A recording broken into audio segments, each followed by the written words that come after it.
بسم الله الرحمن الرحيم. ومن أحسن قولا ممن دعا إلى الله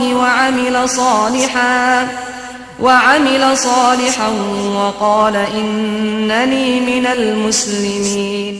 قل هو الله أحد الله الصمد لم يلد ولم يولد ولم يكن له كفوا أحد.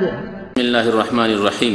الحمد لله رب العالمين والصلاة والسلام على سيد المرسلين نبينا محمد وعلى آله وصحبه أجمعين. أما بعد، أعوذ بالله من الشيطان الرجيم. وكم أهلكنا قبلهم من قرن هم أشد منهم بطشا فنقبوا في البلاد هل من محيص. يقول المؤلف رحمه الله تعالى: المسألة السابعة الاستدلال بقوم أوتوا قوة في الأفهام والأعمال وفي الملك والمال والجاه، فرد الله ذلك بقوله تعالى: ولقد مكناهم فيما إن مكناكم فيه، وقوله: وكانوا من قبل يستفتحون على الذين كفروا فلما جاءهم ما عرفوا كفروا به، وقوله: يعرفونه كما يعرفون أبناءهم। মহান আল্লাহর সমস্ত প্রশংসা, দরুদ ও সালাম নাযিল হোক প্রিয় নবী মুহাম্মদুর রাসূলুল্লাহ সাল্লাল্লাহু আলাইহি সাল্লামের উপর। আল্লাহুম্মা সাল্লি আলাইহি আল্লাহুম্মা বারিক আলাইহি। আজকের দর্সের বিষয়বস্তু হচ্ছে জাহিলি মতবাদের সপ্তম মতবাদ। জাহিলি যুগের মুশরিকরা যেই ভ্রান্ত ধারণা রাখত সত্য এবং বাতিলকে যাচাই বাছাই করা সম্পর্কে, তার একটি মতবাদ হচ্ছে যে কোনো জাতি যদি শক্তিশালী হয়, কোনো জাতি যদি ক্ষমতার অধিকারী হয়, কোনো জাতি যদি জ্ঞানী বিচক্ষণ হয়, তাহলে জানতে হবে যে সেই জাতি সত্য পথে নাই পথে রয়েছে এবং তারা জ্ঞানী হতে পেরেছে, শক্তিশালী হতে পেরেছে, নেতৃত্বের অধিকারী হতে পেরেছে, সম্মানিত হতে পেরেছে তাদের সত্যবাদী হওয়ার জন্য বা তাদের সত্যপন্থী হওয়ার জন্য এবং তাদের ন্যায় পথে থাকার জন্য। এই রকম ধরনের ধারণা ঠিক না ভুল?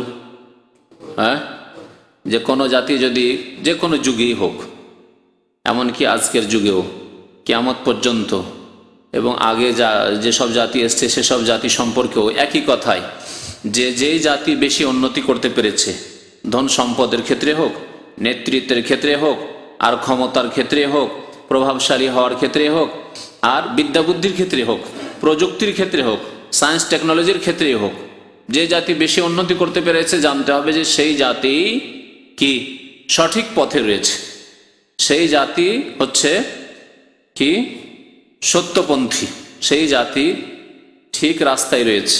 এইরকম ধারণা, এটি ছিল কোন যুগের ধারণা? জাহিলি যুগের মুশরিকদের। এর মানে এই নয় যে শুধু জাহিলি যুগের মুশরিকরা এই ধারণা রাখত। আজকেও বহু মানুষ রয়েছে, কাফের মুশরিক বিধর্মিত রয়েছেই, কিন্তু বহু মুসলিম রয়েছে, জন্মগত মুসলিম, তারা এইরকমই ধারণা করে যে আজকালকার যুগে আমেরিকাকে দেখছি সবচেয়ে বেশি উন্নত দেশ, ইউরোপ উন্নত, পশ্চিমারা বেশি উন্নত। তাহলে বোঝা যাচ্ছে তাদের সংস্কৃতি, তাদের সভ্যতা এবং তাদের বিদ্যা বুদ্ধি এবং তারা যেই পথের ওপর রয়েছে সেটি হচ্ছে ভালো পথ। তাদের চলাফেরা ঠিক, তাদের আচার আচরণ ঠিক, তাদের লেবাস পোশাক ঠিক, সব ঠিক, কারণ তারা উন্নত, এমনি উন্নতি হতে পারেনি। এইরকম ধরনের ধারণা শুধু কাফির বিধর্মী রাখে না, বহু মুসলিম রাখে, যাদের কাছে দিন ইসলাম সম্পর্কে সত্য জ্ঞান নেই। আমেরিকানরা উন্নত কেন? এই জন্য যে তারা ঠিক পথে রয়েছে। এমনকি তাদের ধর্ম পর্যন্ত পৌঁছে যায় যে তারা ধর্মের দিক দিয়েও ঠিক পথে রয়েছে। আল্লাহ তাদের উপর খুশি না হলে আল্লাহ এত উন্নতি দেয় ওরা? এতদূর পর্যন্ত পৌঁছে যায় অনেক জাহেল মূর্খ মুসলিমরা যে আল্লাহ ওদেরকে যখন এত উন্নত করেছে তাহলে নিশ্চয়ই তারাকে আল্লাহ ভালোবাসে। কথা ঠিক না ভুল? আল্লাহ ভালোবাসলেই পার্থিব উন্নতি দিবে, এই কথাটি ডাহা মিথ্যা কথা। আল্লাহ যাকে ভালোবাসে তাকেই পার্থিব উন্নতি দেবে, আর যাকে ভালোবাসে না মানে সেই ফকির, সেই অভাবী থাকবে, হ্যাঁ, সে অনুন্নত থাকবে। এ কথাটি একেবারে মিথ্যা কথা, অবাস্তব কথা। আল্লাহ পাক রব্বুল সবচেয়ে বেশি ভালোবাসেন আম্বিয়া এবং রসুলগণকে। তাদের অধিকাংশই দরিদ্র গরিব, দারিদ্রতার জীবন তারা প্রাধান্য দিয়েছেন। আল্লাহ তাদেরকে দরিদ্র গরিব করে রেখেছেন, জি, অনাহারে তারা থেকেছেন। এবং সর্বশ্রেষ্ঠ রসুল মোহাম্মদ রসুল্লাহ সাল্লাহ আলাইহি ওয়াসাল্লাম, হ্যাঁ, তিনি দারিদ্রতার জীবন যাপন করেছেন। একবার খেয়েছেন তো আর একবার না খেয়ে থেকেছেন, বরং দিনের পর দিন অনাহারে থেকেছেন, পেটে পাথর বেঁধেছেন।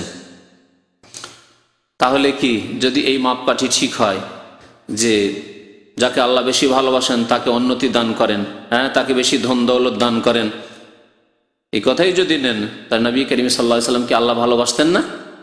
হ্যাঁ, তার চাইতে বেশি আর পৃথিবীতে কাউকে ভালোবেসেছেন আল্লাহ পাক রব্বুল আলামিন? তার খলিল একমাত্র রাসূলুল্লাহ সাল্লাল্লাহু আলাইহি ওয়াসাল্লাম এবং একমাত্র ইব্রাহিম আলাইহিস সালাতু ওয়াস সালাম। তারপরে তিনি দারিদ্রতার জীবন যাপন করেছেন। তো তবে আল্লাহ পাক রব্বুল আলামিন কখনো কখনো মুমিন বান্দাকে, যাকে আল্লাহ ভালোবাসেন, তাকে উন্নতি দান করেন পার্থিব ক্ষেত্রে, কখনো কখনো, সব সময় নয়, কোন কোন ক্ষেত্রে। আর আখিরাতের ক্ষেত্রে, পরলৌকিক ক্ষেত্রে, দিনের ক্ষেত্রে, ধর্মীয় ক্ষেত্রে আল্লাহ পাক রব্বুল আলামিন উন্নতি দান করবেন, হ্যাঁ, সম্মানিত করবেন কাকে? মুমিনকে। আখিরাতের ক্ষেত্রে, ঈমানের ক্ষেত্রে, আমলের ক্ষেত্রে আল্লাহ সম্মানিত করবেন মুমিনকে। এই জন্য নবী করিম সাল্লাল্লাহু আলাইহি ওয়াসাল্লাম সম্মানিত এই ক্ষেত্রে। আল্লাহ পাক রব্বুল আলামিন তাকে সম্মানিত করেছেন দিনের ক্ষেত্রে। সাইয়্যিদুল মুরসালিন তিনি, সমস্ত নবীর সেরা তিনি। তিনি প্রথম গিয়ে জান্নাতের দরজা নক করবেন, প্রথম জান্নাতের দরজা তার জন্য খোলা হবে, প্রথম জান্নাতে তিনি প্রবেশ করবেন, তারপরে তার উম্মতরা প্রবেশ করবে। এগুলি সম্মান নয়? আখিরাতের সম্মান। আখিরাতের সম্মানকে আল্লাহ পাক রব্বুল আলামিন খাস করেছেন মুত্তাকিন, আল্লাহ ভীরুদের জন্য, জি। এবং সবচাইতে বেশি মুত্তাকি, আল্লাহ ভীরু প্রিয় নবী মুহাম্মদ রাসূলুল্লাহ সাল্লাল্লাহু আলাইহি ওয়াসাল্লাম। দুনিয়ার ক্ষেত্রে কখন আল্লাহ পাক রব্বুল আলামিন দেন ধার্মিক লোককে, আর কখন আবার দেন না আল্লাহর হিকমতে। আল্লাহর হিকমতেই দেন, আবার আল্লাহর হিকমতে দেন না। দাউদ আলাইহিস সালামকে আল্লাহ দিয়েছেন পৃথিবীর নেতৃত্ব ক্ষমতা, সুলাইমান আলাইহিস সালামকে পৃথিবীর নেতৃত্ব ক্ষমতা আল্লাহ পাক দিয়েছেন, হ্যাঁ। ইউসুফ আলাইহিস সালামকে আল্লাহ পাক রব্বুল আলামিন পৃথিবীর ক্ষমতা নেতৃত্ব দিয়েছেন, এবং হকপন্থী ও সত্যপন্থীও তারা ছিলেন। আবার অন্যান্য আম্বিয়াদেরকে দেননি, তারাও হকপন্থী ছিলেন। এটি হচ্ছে সঠিক দিন এবং সঠিক আকীদা, বিশ্বাস ইমানদারদের সম্পর্কে, বা ইমানদারদের আকীদা, যে আল্লাহ পাক রব্বুল আলামিন পৃথিবীতে যাকেই দিবেন জ্ঞান বুদ্ধি, যাকেই দিবেন মান সম্মান, যাকেই দিবেন নেতৃত্ব, যাকেই দিবেন ধন দৌলত, সেই ব্যক্তি হকপন্থী সত্যপন্থী, এ কথা ঠিক নয়। কিন্তু জাহেলি যুগের এই ভ্রান্ত ধারণা ছিল নবী সাল্লাল্লাহু আলাইহি সাল্লামের আগমনের পূর্বে মুশরিক কাফেরদের, আর তার পূর্বেও ছিল, এমনকি নূহ আলাইহিস সালামের জামানাতেও এই ভ্রান্ত ধারণা মুশরিক কাফেরদের ছিল। আর এখনো বহু কাফের বিধর্মী মুশরিক এবং তাদের অনুসারী পাপিষ্ঠ গুনাহগার ফাসিক মুসলিমদের, জাহেল অজ্ঞ মুসলিমদের রয়েছে। এই ভ্রান্ত ধারণা দূর করার উদ্দেশ্যে লেখক বলছেন যে এটি জাহিলি মতবাদ। সুতরাং মুসলিমের এই রকম ধারণা থাকা উচিত নয় যে একই গ্রামে বাস করেন আর একজন লোক উন্নতি করেই যাচ্ছে, টাকা পয়সার অভাব নেই, ধন দৌলতের অভাব নেই, বাড়ি ঘরের অভাব নেই, ছেলে মেয়েদের অভাব নেই, লাঠির জনের অভাব নেই। আরে বাপরে, আল্লাহ খুব ভালোবাসে কি? হ্যাঁ, এই ধারণা মুসলিম তুমি রাখবে না, খবরদার না। এই ধারণা ইসলামিক ধারণা, ইসলামিক আকীদা নয়। এই ক্ষেত্রে বহু আয়াত রয়েছে কোরআন কারীমে। লেখক বেশ কিছু আয়াত উল্লেখ করেছেন। আমি প্রায় আয়াতগুলি আপনাদের সামনে সংক্ষেপে তাফসীর করে শোনাবো, যাতে করে এই সম্পর্কে একটা ভালো ধারণা আসে। লেখক বলছেন, আল ইস্তিদলালু বিকওমিন উতু কুওয়ান ফিল আফহামি ওয়াল আমাল। ভ্রান্ত ধারণা একটি এই ছিল জাহিলি যুগের, যে তারা এমন জাতির কথা উল্লেখ করে তারা প্রমাণ পেশ করত যে এরা সত্যপন্থী, এরা হকপন্থী, এরা ন্যায় পথে রয়েছে, এরাই ভালো পথে রয়েছে, যাদেরকে শক্তি দেওয়া হয়েছে জ্ঞান বিদ্যার ক্ষেত্রে এবং কাজ কর্মের ক্ষেত্রে, ওয়াল আমাল কাজকর্মের ক্ষেত্রে, অফিল মুলক এবং রাজত্বের ক্ষেত্রে, ওয়াল মাল ধন সম্পদের ক্ষেত্রে, ওয়াল জাহ মান সম্মানের ক্ষেত্রে, মর্যাদার ক্ষেত্রে। এগুলি হচ্ছে পার্থিব ক্ষেত্র, তাই না? পার্থিব ক্ষেত্রে বিচক্ষণ হওয়া, বিদ্বান হওয়া, বিদ্যা বুদ্ধির মালিক হওয়া পার্থিব পার্থিব নিয়ামত। কাজকর্মের ক্ষেত্রে কর্মে পটু, টেকনোলজি। জি, দেখেন আজকাল পৃথিবীতে যতগুলি টেকনোলজি রয়েছে সব কাফেরদের হাতে, তাই না? মোবাইল থেকে শুরু করে ইন্টারনেট আর যা কিছু পৃথিবীর আর কি, দেখেন প্রচার মাধ্যম যতগুলি আছে টেকনোলজি। এই যে টেকনোলজি সামনে আপনার আছে, যে টেকনোলজি যে রেকর্ড করছে, সিডি, এই যে টেকনোলজি, এইসব টেকনোলজি, তাই না? এগুলো তৈরি করছে কারা? কাফেরা তৈরি করছে। এগুলো আমাল, কর্মের ক্ষেত্রে, কর্মজগতে। আর এই কর্ম হয়েছে বিদ্যা বুদ্ধির ভিত্তিতে। শুধু দিনের বিদ্যা নয়, দুনিয়ার বিদ্যায় তারা খুব বিচক্ষণ হয়েছে। এগুলো বিদ্যার ক্ষেত্রে। রাজত্বের ক্ষেত্রে পৃথিবীর বড় শক্তি আমেরিকা, পৃথিবীর বড় শক্তি ছিল রাশিয়া, সোভিয়েত ইউনিয়ন। ধন সম্পদের ক্ষেত্রে ইহুদিরা সবচেয়ে বেশি ধন সম্পদের মালিক, পুঁজিপতি পৃথিবীতে ইহুদিরা। ওয়ালজা মানসম্মান, পার্থিব মান সম্মানের দিক দিয়ে বড় বড় যেগুলি মিটিং হচ্ছে, সম্মেলন হচ্ছে তাদের, তাতে বড় বড় কাফের নেতারা সেখানে, মান সম্মান। তো এগুলি দেখে যদি আমরা এই নির্ণয় করতে চাই যে এরা হচ্ছে কি ঠিক পথে, পার্থিব ক্ষেত্রে জ্ঞানী, সেটা অস্বীকার করার কিছু নেই, কিন্তু এরাই হচ্ছে ঠিক পথে। এদের সভ্যতাই এদেরকে এত উন্নত করেছে, এদের কালচার এত এভাবে উন্নত করেছে, সেজন্য তারা ন্যাংটা হয়ে থাকে, আপনি ন্যাংটা হয়ে থাকবেন। তারা লিভ টুগেদার করে, বিয়ে শাদী করে না, জেনা ব্যভিচারে ডুবে থাকে, আপনারাও সেই পথ ধরবেন বা তার প্রশংসা করবেন। তাদের প্রশংসা করবেন যারা পাপে গুনাহে ডুবে, যারা পানির চাইতে বেশি মাদক দ্রব্য ব্যবহার করে তাদের প্রশংসা করবেন, ঝাড় এরাই উন্নত, এই জন্য এরা তো ভালো না। ফারাদ্দাল্লাহু যালিকা বিকাউলিহি, এটি ছিল জাহিলি যুগের ভ্রান্ত মতবাদ। আল্লাহ পাক রব্বুল আলামিন এই ভ্রান্ত মতবাদের খণ্ডন করেছেন এই বাণীগুলি দিয়ে। তার মধ্যে এখানে 3টি আয়াত উল্লেখ করেছেন লেখক রহমতুল্লাহ আলাইহি। প্রথম আয়াত সূরা আহকাফের আয়াত নম্বর 26। মহান আল্লাহ ইরশাদ করেছেন, ওয়ালাকাদ মাক্কান্নাহুম ফীমা ইন মাক্কান্নাকুম ফী, নিশ্চয় আমি তাদেরকে শক্তিশালী করেছি, নিশ্চয় আমি তাদেরকে শক্তিশালী করেছি, ফীমা এমন এমন ক্ষেত্রে যেই ক্ষেত্রে তোমাদেরকে এত শক্তি দান করিনি, ফীমা ইন মাক্কান্নাকুম ফী, যেই ক্ষেত্রে তোমাদেরকে এত ক্ষমতা দান করিনি। সম্বোধন করেছেন আল্লাহ পাক রব্বুল আলামিন কাকে? মুমিনদেরকে, মুসলিমদেরকে, নবী করিম সাল্লাল্লাহু আলাইহি সাল্লামকে, সাহাবায়ে কেরামদেরকে, কিয়ামত পর্যন্ত মুমিন মুসলিমদেরকে, যে তোমাদেরকে এত শক্তিশালী করিনি যত শক্তিশালী তাদেরকে আমি করেছিলাম। আগের যুগের বিভিন্ন জাতি, বিভিন্ন গোষ্ঠী, বিভিন্ন উম্মত সম্পর্কে আল্লাহ বলছেন, যেমন আদ সম্প্রদায়, সামুদ সম্প্রদায়, বিভিন্ন জাতি।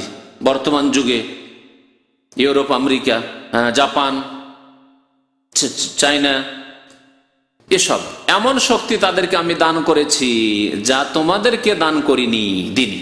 পার্থিব শক্তি এগুলি আমি তাদেরকে দিয়েছি। তার মানে এই নয় যে তারা সঠিক পথে রয়েছে। এই আয়াতটি সম্পূর্ণ করি। আর কি করেছি? আল্লাহ বলছেন যে ওয়াজআলনা লাহুম সামআন ওয়া আবসারান ওয়া আফইদা, আর তাদেরকে আমি শ্রবণ শক্তি দিয়েছি, শোনার শক্তিও দিয়েছি, ওয়া আবসারান দৃষ্টি শক্তি দিয়েছি। দৃষ্টি শক্তি সবার রয়েছে, কারো সূক্ষ্ম দৃষ্টি রয়েছে, কারো মোটা দৃষ্টি রয়েছে। আপনিও তো দেখছেন, কিন্তু এর মধ্যে কি আছে তা জানেন না। কিন্তু আরেকজন সূক্ষ্ম দৃষ্টিতে দেখছে যে এতে কি ত্রুটি আছে, আর কি এটি আর একটি সেটে কি পার্থক্য আছে সে বুঝতে পারছে। বাসারণ নয় শুধু চোখে দেখা না, চোখে মোটা মোটা জিনিস দেখার ক্ষেত্রে হয়তো সবাই সমান মোটামুটি, কিন্তু সূক্ষ্ম দৃষ্টি কাউকে দিয়েছে, কাউকে একেবারে ভিতর থেকে অনেক কিছু বোঝার মতো দৃষ্টি দিয়েছে, কাউকে হালকা দৃষ্টি দিয়েছে আল্লাহ পাক রব্বুল আলামিন। ওয়া আফএদাতান, এবং তোমাদেরকে হৃদয় দিয়েছি। আফএদা কলব, ফুয়াদুন মানে হচ্ছে কলব, ওর বহু বচন জামা হচ্ছে আফএদা। আল্লাহ তোমাদেরকে হৃদয় দিয়েছেন যা দিয়ে ভালো মন্দ পার্থক্য করতে পারো। তো পার্থিব ক্ষেত্রে অনেক কিছু তাদেরকে দিয়েছি, কিন্তু তাদের এই সব শক্তি, ক্ষমতা, বিবেক, বুদ্ধি, শ্রবণ শক্তি, দৃষ্টি শক্তি আর তাদের হৃদয় কোনো কাজে এসেছিল? ফামা আগনা আনহুম সামউহুম ওয়ালা আবসারুহুম ওয়ালা আফইদাতুহুম, তাদের কোনো কাজে আসেনি তাদের শ্রবণ শক্তি, ওয়ালা আবসারহুম তাদের দৃষ্টি শক্তি কোনো কাজে আসেনি, ওয়ালা আফইদাতুহুম তাদের হৃদয় অন্তরও কোনো কাজে আসেনি, তাদেরকে সৎ পথ দেখাতে পারেনি, আল্লাহর প্রতি বিশ্বাস তারা করতে পারেনি, পরকালের প্রতি তারা বিশ্বাস করেনি, বেঈমান হয়ে কাফের মুশরিক বিধর্মী হয়ে মারা গেছে। সুতরাং তারা জাহান্নামের ইন্ধন হবে।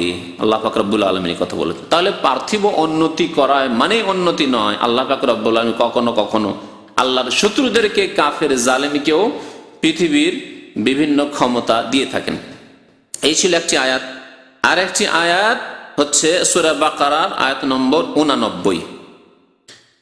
এই আয়াতে বিদ্যা বুদ্ধি সম্পর্কে বলা হয়েছে যে কখনো কখনো আল্লাহ পাক রব্বুল আলামিন তার শত্রুদেরকে, কাফেরদেরকে, তাকে যারা অস্বীকার করেছে, জেনে শুনে পর্যন্ত অস্বীকার করেছে, অনেকে না জেনে অস্বীকার করে আর অনেকে জেনে শুনে অস্বীকার করেছে আল্লাহকে, আল্লাহ রসুলকে, আল্লাহর দিনকে, আল্লাহর কিতাব কোরআনে কারীমকে, তাদেরকেও আল্লাহ পাক রব্বুল আলামিন পৃথিবীতে অনেক বিদ্যা বুদ্ধি দিয়েছেন, অনেক বিদ্যা বুদ্ধি দিয়েছেন। আর বিদ্যা বুদ্ধি দেওয়ার মানে এই নয় যে তারা সত্যপন্থী বা তারা আল্লাহর প্রিয় বা তাদেরকে আল্লাহ মুক্তি দেবেন না। এই ক্ষেত্রে এমন একটা আয়াত উল্লেখ করা হয়েছে যে আয়াতের প্রেক্ষাপট আছে, তা হচ্ছে যে মদিনায় মুশরিকেরাও বাস করত, আওস এবং খাজরাজ, এরা পৌত্তলিক মুশরিক ছিল, পরে যারা মুসলমান হয়ে আনসারি হয়েছিলেন, যাদেরকে আনসার বলা হয়। আর আরেক দল বাস করত ইহুদিরা বাস করত। ইহুদিদের সাথে এই মুশরিক পৌত্তলিক আওস এবং খাজরাজ দুইটি গোত্র যে ছিল, এদের সাথে লড়াই ঝগড়া মারামারি কাটাকাটি লেগেই থাকতো।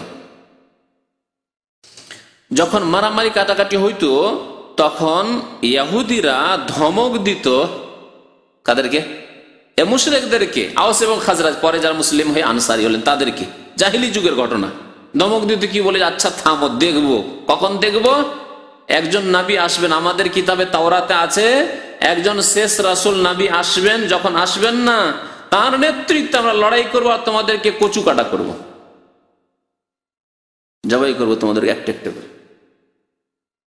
কি মনে করো এখন তোমরা দেখাচ্ছ, ক্ষমতা দেখাচ্ছ আওস খাজরাজ, একদিন তোমরা তো মুশরিক পৌত্তলিক, আমরা হচ্ছে ইহুদি, আমরা তাওরাত মানি, আমরা মুসাকে মানি, আমরা শেষ নবী যখন আসবেন মুহাম্মদ সাল্লাল্লাহু আলাইহি ওয়াসাল্লাম তার অনুসারী হয়ে যাবো আর তোমাদেরকে এক একটা করে জবাই করবো, এইভাবে। আর আমরা বিজয় হবো, কারণ বিজয়ের কথা আল্লাহ লিখেছেন, তাওরাতে লিখেছেন আল্লাহ যে যখন শেষ নবী আসবে, যারা শেষ নবীর অনুসারী হবে তাদেরকে আল্লাহ সম্মানিত করে বিজয় দান করবেন, এই ভবিষ্যৎবাণী করতো। আর তারা কি বলতো? ধমক দিয়ে শাসানিমূলক কথাবার্তা বলতো কাদেরকে? মুশরিকদেরকে, আওস এবং খাজরাজকে। আল্লাহ তাই বলছেন ওয়াকানু মিন ক্বাবলু ইস্তাফতিহুনা আলাল্লাযিনা কাফারু, এই ইহুদিরা এর পূর্বে, মিন ক্বাবলু এর পূর্বে, ইস্তাফতিহুনা তারা বিজয়ের কথা উল্লেখ করত, ঘোষণা করত, আলাল্লাযিনা কাফারু কাফেরদের বিরুদ্ধে। কাফের মুশরিক ছিল তখন, আওস খাজরাজ, এই কাফের মুশরিকরা, পৌত্তলিকরা, তোমাদের বিরুদ্ধে আমরা বিজয় হাসিল করব যখন শেষ নবী আসবেন, শেষ নবীর অনুসারী হই আমরা।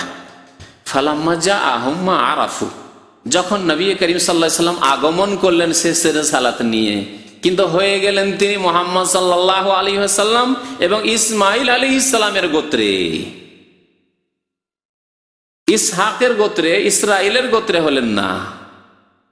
বুঝতে পারলেন না? পারলেন না? ইব্রাহিম আলাইহিস সালামের দুইজন ছেলে ছিলেন, দুইজনের নবী। কে কে? ইসমাইল এবং ইসহাক।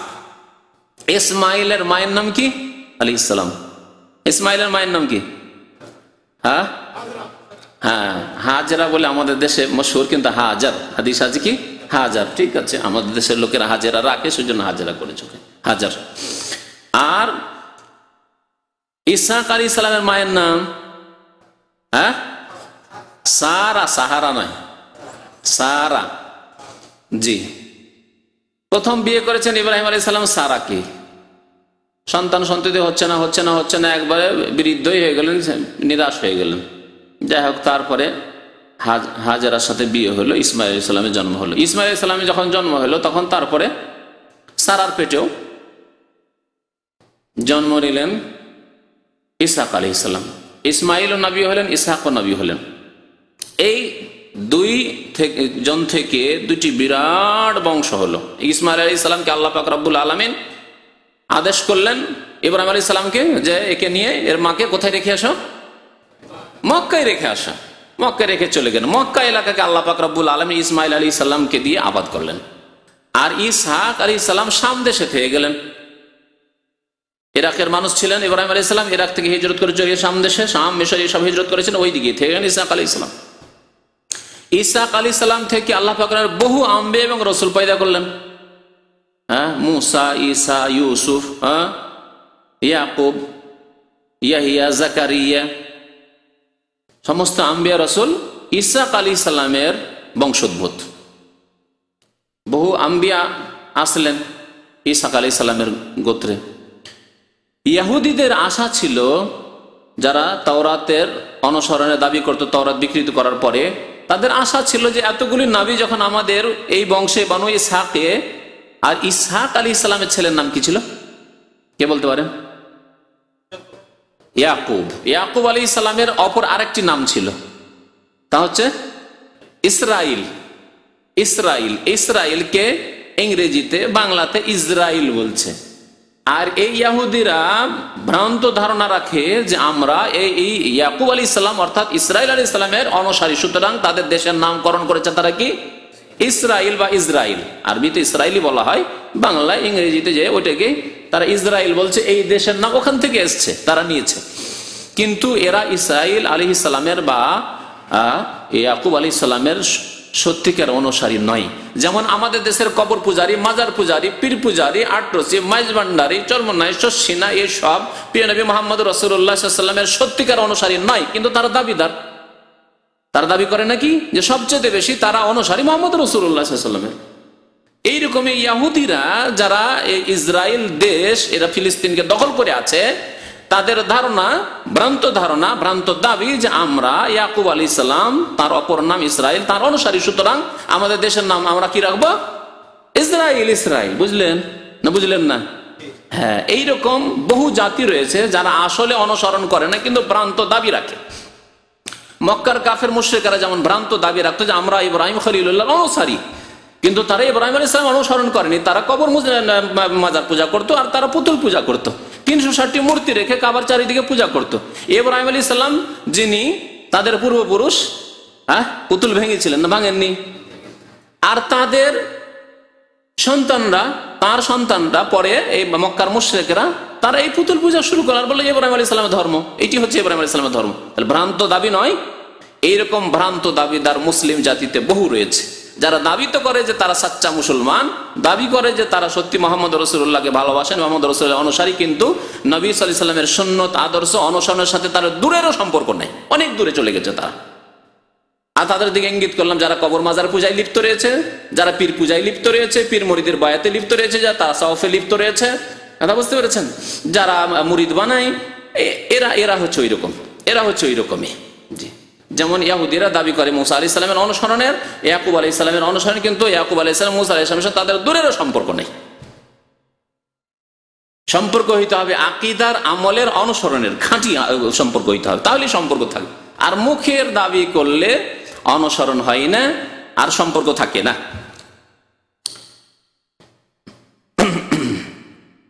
তো তারা এইরকম ভাবে ধমক দিত মদিনার মুশরিকদেরকে, আওস এবং খাজরাজকে। ফালাম্মা যা নবী সাল্লাল্লাহু আলাইহি ওয়াসাল্লাম যখন আগমন ঘটলো, কিন্তু আল্লাহ পাক রব্বুল আলামিন এর ফয়সালা, আল্লাহর ভাগ বন্টনী, ভাগ বন্টনে তো কারো অধিকার নেই। আছে কি যে আমরা নিজের বংশে নিয়ে নেবো? এইরকম ভাগ বন্টনে কারো অধিকার থাকলে ভারতীয় নবী নিত, যে আমরা আরবে কেন আসতে, আমরা ভারতে নেবো।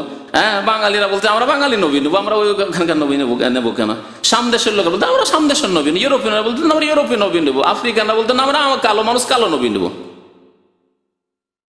মানুষের ওপর আল্লাহ পাক রব্বুল আলামিন ছেড়ে দেনি, আল্লাহর ফয়সালা। আল্লাহ পাক রব্বুল আলামিন শেষ নবী মুহাম্মদ রাসূলুল্লাহ সাল্লাল্লাহু আলাইহি সাল্লামকে পাঠালেন বানু ইসমাইল বংশ। তখন হয়ে গেল পেটে হিংসা জন্মে গেল কাদের? ইহুদিদের। জি, কি হইল? এ কেমন কথা হইল? সারা জীবন ধরে আমরা যুগ যুগ ধরে বাপদাদা থেকে চলে আসছি আশা নিয়ে যে শেষ নবী আসবেন ইসরাইল গোত্রে, ইয়াকুব আলাইহিস সালাম, আমাদের গোত্রে। আর কোথায়? মক্কাতে ইসমাইল গোত্রে। না, মানা যাবে না। আল্লাহ পাক রব্বুল তাদের কথা বলেছেন যে তারা জেনে শুনে হিংসা করে হিংসামূলক অস্বীকার করেছিল জানাশোনা সত্ত্বেও। তাই আল্লাহ বলছেন এখানে আল্লাযীনা আতাইনাহুমুল কিতাবা ইয়ারিফুনাহু কামা ইয়ারিফুনা আবনাআহুম, যাদেরকে আমি কিতাবের জ্ঞান দিয়েছিলাম অর্থাৎ তাওরাতের জ্ঞান দিয়েছিলাম ইহুদিদেরকে, তারা প্রিয় নবী মুহাম্মদ সাল্লাল্লাহু আলাইহি সাল্লামকে চিনতো। কেমন ভাবে চিনতো? যেমন প্রত্যেকে নিজ নিজ সন্তান সন্ততিকে চেনে। কে আছে যে চোখের সামনে ছেলে মেয়ে লালিত পালিত হচ্ছে, দূরেও নয় প্রবাসী জীবনও নয়, আর ছেলে মেয়েকে বলছে না চিনি না, তো এটা কার ছেলে? আছে এরকম পৃথিবীতে কেউ নেই পৃথিবীতে। ওই রকম ভাবে ইহুদিরা মুহাম্মদ রাসূলুল্লাহ সাল্লাল্লাহু আলাইহি সাল্লামকে তাদের কিতাবে ভবিষ্যদ্বাণী রয়েছে এবং নবী সাল্লাল্লাহু আলাইহি সাল্লামের নবুয়তের যেসব লক্ষণ রয়েছে সেসব দেখে তারা চিনত, ছেলের মতো চিনত। ইয়ারিফুনাহু কামা ইয়ারিফুনা আবনাআহুম। তো যখন নবী সাল্লাল্লাহু আলাইহি সাল্লামের আগমন ঘটলো ইসমাইল গোত্রে, তখন তারা কি করলো? কাফারু বিহি, তখন মুহাম্মদ সাল্লাল্লাহু আলাইহি সাল্লামকে তারা অস্বীকার করলো, কুফরি করলো। তা মানবো না আমরা। কাফারু বিহি ফালানাতুল্লাহি আলাল কাযিবিন, মিথ্যুকদের উপর আল্লাহর অভিশাপ। এই তিনটি আয়াত উল্লেখ করেছেন লেখক। তো এতে আসল বিষয়বস্তু কি? যে জাহিলি মতবাদ হচ্ছে যে কোনো জাতি যদি বিদ্যা বুদ্ধির ক্ষেত্রে, ক্ষমতার ক্ষেত্রে, মান সম্মানের ক্ষেত্রে, নেতৃত্বের ক্ষেত্রে যদি দেখা যায় যে শক্তিশালী, তাহলে তারাই সত্যপন্থী। এই কথাটি ভ্রান্ত কথা। এর প্রমাণে বহু আয়াত রয়েছে। আল্লাহ পাক রব্বুল আলামিন একটি আয়াতে ইরশাদ করেছেন যে ওয়াইযা তুতলা আলাইহিম আয়াতুনা বাইয়িনাতিন ক্বালাল্লাযীনা কাফারু লিল্লাযীনা আমানু আইয়ুল ফারিকাইনি খায়রুম মাকামা ওয়া আহসানু নাদিয়া। কাফেরদেরকে যখন কোরআনে কারীমের আয়াত তিলাওয়াত করে প্রিয় নবী সাল্লাল্লাহু আলাইহি ওয়াসাল্লাম শোনাতেন, সূরা মারইয়ামের আয়াত নম্বর 73-74 এই আয়াতগুলি রয়েছে। মহান আল্লাহ ইরশাদ করেছেন যখন তাদেরকে কোরআনের পাকের আয়াত তিলাওয়াত করে শোনানো হতো, স্পষ্ট আয়াত, ক্বালাল্লাযীনা কাফারু, তখন কাফেররা বলতো, লিল্লাযীনা আমানু, মুমিনদেরকে, সাহাবায়ে কেরামদেরকে, আইয়ুল ফারিকাইনি খায়রুম মাকামান ওয়া আহসানু নাদিয়া। আচ্ছা তোমরা বলো যে আমরা যাদেরকে তোমরা কাফের বলছো, আমরা মুহাম্মদ সাল্লাল্লাহু আলাইহি ওয়াসাল্লামকে মানি না আর তোমরা মুহাম্মদকে মানো, এই দুই দলকে দুই দিকে রাখো আর দেখো যে কারা বেশি সম্মানিত আর কাদের মজলিস জাঁকজমকপূর্ণ। তোমাদের মজলিস, মুহাম্মদ সাল্লাল্লাহু আলাইহি ওয়াসাল্লামের মজলিস, মুসলিমদের মজলিস জাঁকজমকপূর্ণ না আমাদের মজলিস জাঁকজমকপূর্ণ? তাহলে যাদের মজলিস জাঁকজমকপূর্ণ আর যারা বেশি সম্মানিত, সমাজে যাদের মান মর্যাদা রয়েছে, তারাই তো হচ্ছে শ্রেষ্ঠ আর তারাই হচ্ছে সত্যপন্থী। এ কথা মুশরিকরা বলতো। আজকাল পৃথিবীর যখন মজলিসগুলিতে, আন্তর্জাতিক মজলিসগুলি যখন দেখবেন, তখন এইরকমই অনেকেই ধোঁকা খেয়ে যাচ্ছে। যাদের ঈমান নেই আর যাদের দিন সম্পর্কে জ্ঞান নেই, তারা ধোঁকা খেয়ে যাচ্ছে যে এরা পার্থিব এত উন্নতি করেছে, তাহলে এরা কি বাতিলপন্থী হয়? এদের সংস্কৃতি সভ্যতা কি এত খারাপ হয়? না, এটি ঠিক। উন্নতির রহস্য এখানে আছে, যারা উন্নতি করতে পেরেছে এই জন্য। কি বলবো আপনাকে, আশ্চর্য হয়ে যাবেন। দাড়িওয়ালা মুসলমান, শুধু মুসলমান নয়, মুসলমান দাড়িওয়ালা, নামাজ পড়া মুসলমান, তার জবান থেকে শুনেছে এরকম কুফরি কথা। যখন পর্দার ওপর তার জ্বলন, বোরখার ওপর জ্বলন, দেখতে পায়নি সে, নতুন বউ কারো এসছে দেখতে পায়নি, আর বোরখার ওপর বোরখা পরে এসছে, বউ দেখালো না, তখন তার কথা যে মুসলিম জাতি উন্নতি করবে কি করে? পর্দা তো সবচেয়ে বড় বাধা তাদের উন্নতিতে। আজকাল বহু মুসলিম, পয়সাওয়ালা মুসলিমরা যারা নেতৃত্বে পৌঁছেছে, তাদের এইরকম কুফরি কথা যে পর্দা মুসলমানরা করতে থাকবে, হুজুররা পর্দাই করতে থাকবে, চেহারা ঢাকতেই থাকবে, তাহলে আমাদের মেয়েরা কি করে স্কুল কলেজ ইউনিভার্সিটিতে পৌঁছবে? আমাদের মেয়েরা কি করে ডাক্তার হয়ে আসতে পারে? আমাদের মেয়েরা কি করে ইঞ্জিনিয়ার হয়ে আসতে পারে? আমাদের মেয়েরা কি করে সায়েন্স টেকনোলজিতে উন্নতি করবে? এই পর্দা করে কি আর উন্নতি করা যায়? তাহলে উলঙ্গ হইতে হবে, তাহলে উন্নতি করা যাবে। কথাটা এরকম নয়, আসলে এইরকমই তো তাদের কথা, বাস্তব কথা। আর একজন লোকের কথা বলি, একজন লোকের বিবৃতি, চোখ কানে শোনা কথা বলছি। আর একজন লোক, তার কথা বলছি, নামাজি লোক, আর শেষ জীবনে দাড়িও রেখেছে।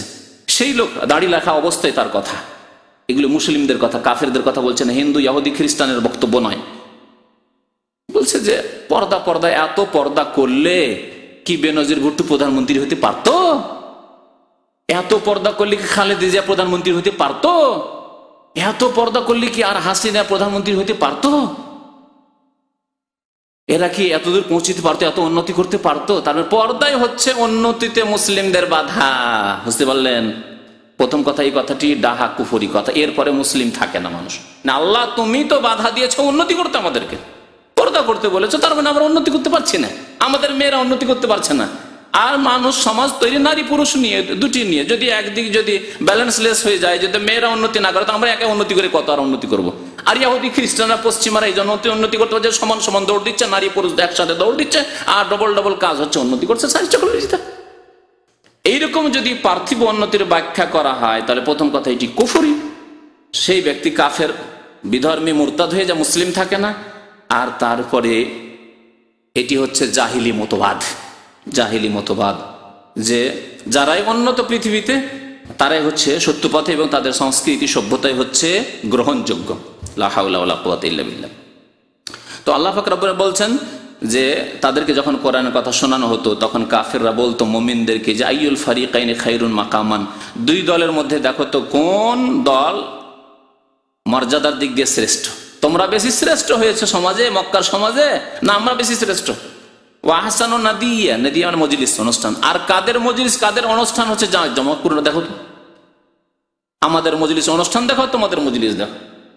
এখন যদি আপনাকে তুলনা করে বলি, এই একটি মজলিস, তাই না, অনুষ্ঠান, একটি ইসলামিক অনুষ্ঠান, মুসলিমদের অনুষ্ঠান, একটা খ্রিস্টানদের অনুষ্ঠান, কোন গির্জার অনুষ্ঠান। প্রচার মাধ্যমে আপনার এই অনুষ্ঠান দেখানো হচ্ছে না, প্রচার মাধ্যমে কি দেখানো হচ্ছে? গির্জার অনুষ্ঠান দেখা হচ্ছে। কোথায় আপনার ওই মন্দিরের অনুষ্ঠান দেখানো হচ্ছে, কোথায় আপনার ওই বাতিল অনুষ্ঠান দেখানো, রাজনৈতিক অনুষ্ঠান দেখানো হচ্ছে। ওইসব যখন টিভিতে দেখছি, তো এইসব কি, কোথায় কি হচ্ছে এখানে ইসলামিক সেন্টারে, কি এগুলো, কোনো খবর নাই এগুলো সম্পর্কে। কোথায় প্রচার মাধ্যমে কোনোদিন এসছে নাকি? আর দেখো তো এদের, বাপরে বাপ, কি হাই ফাই ব্যাপার স্যাপার, কি ওদের বসার ব্যবস্থা, আর কি ওদের চেয়ার টেবিল, আর কি ওদের আসন, হ্যাঁ, কি ওদের পরিবেশন। ধোঁকা খেয়ে যাচ্ছে। এ হলো জাহিলি মতবাদ। কাফেররা কি বলতো? আহসানু নাদিয়া, কাদের মজলিস, কাদের অনুষ্ঠান বেশি জাঁকজমকপূর্ণ, তোমাদের না আমাদের? যখন আমাদের, কাফেররা বলছে যে আমাদের যখন মজলিস জাঁকজমকপূর্ণ আর আমরা বেশি শ্রেষ্ঠ, তাহলে আমরাই সত্য পথে, হক পথে রয়েছি। মোহাম্মদ আর মোহাম্মদের অনুসারে হক পথে নয়, সত্য পথে নয়।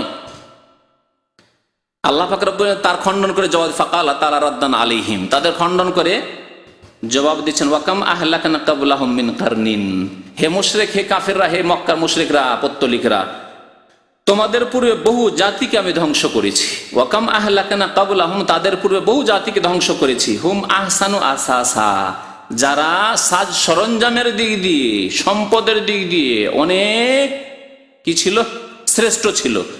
আর ওয়ারিআ, আর জাঁকজমকপূর্ণ দেখার দিক দিয়ে অত্যন্ত সুন্দর তারা ছিল। তারা তাদের অনুষ্ঠান, তাদের ঘর বাড়ি দেখার দিক দিয়ে কত সুন্দর ছিল। তারপরেও সেসব জাতিকে আমি কি করেছি? ধ্বংস করে দিয়েছি, সমূলে বিনাশ করে দিয়েছি। সূরা মারইয়াম আয়াত নম্বর ৭৪। মহান আল্লাহ আরো ইরশাদ করেছেন, আওয়ালাম ইয়াসিরু ফিল আরদি ফায়ানজুরু কাইফা কানা আকিবাতুল লাযিনা মিন ক্বাবলিহিম ওয়া কানু আশাদ্দা মিনহুম কুওয়াহ ওয়া মা কানা আল্লাহু লিইউজিজাহু মিন শাইইন ফিস সামাওয়াতি ওয়ালা ফিল আরদ ইন্নাহু কানা আলিমান কাদিরা। সূরা ফাতির আয়াত নম্বর ৪৪। মহান আল্লাহ বলছেন, পৃথিবীতে ভ্রমণ করে দেখো। কাফেররা তো পৃথিবীতে ভ্রমণ করতো, অনেক এলাকা যেত, শাম দেশে যেত, আর এমন দেশে তারা যেত, ব্যবসায়ী সফরে তারা যেত। আজকাল পৃথিবীতে অনেকে বিভিন্ন দেশ ভ্রমণ করছেন। আল্লাহ বলছেন, আওয়ালাম ইয়াসিরু ফিল আরদে, তারা পৃথিবীতে ভ্রমণ করে কি দেখে না? ফায়ানজুরু কাইফা কানা আকিবাতুল লাযিনা মিন ক্বাবলিহিম, এর পূর্বে যে সব জাতি ছিল তাদের পরিণাম কি হয়েছে। আকিবা মানে পরিণাম, তাদের পরিণাম কি হয়েছে। যাও তাবুক এলাকায় গিয়ে দেখো যে সামুদ জাতির পরিণাম কি হয়েছে। চলে যাও ওমান আর ইয়ামানের বর্ডারে, আদ সম্প্রদায়কে আল্লাহ ধ্বংস করেছেন। আর যে এলাকা এখনো রবুল খালি, কোনো জনবস্তি নেই, শুধু বালি আর বালি, রবুল খালি বলা হয়, মানে জাজিরা, সৌদি আরবের চতুর্থ অংশ শুধু খালি হয়ে শূন্য হয়ে পড়ে আছে, কোনো মানুষ বসবাস করতে পারে না। ওই এলাকায় আল্লাহ পাক রব্বুল আলামিন আদ সম্প্রদায়কে ধ্বংস করেছেন। আর এসব জাতি কত শক্তিশালী ছিল। আল্লাহ বলছেন, লাম ইউখলাক মিসলুহা ফিল বিলাদ, এদের মতো শক্তিশালী জাতি পৃথিবীতে আর কাউকে আমি তৈরি করিনি। ওই ওমানের বর্ডার, ওমান এবং ইয়ামানের কাছাকাছি এলাকা। এইরকমই লূত আলাইহিস সালামের জাতিকে আল্লাহ পাক রব্বুল আলামিন ধ্বংস করেছেন। এমন করে ধ্বংস করেছেন যে সেই এলাকা একবার মৃত সাগর বলে প্রসিদ্ধ। আল বাহরুল মাইয়িত, মৃত সাগর, যেখানে আল্লাহর এত গজব আছে যে সেই পানিতে কোনো জীবজন্তু থাকে না, মাছ থাকে না। মৃত সাগর।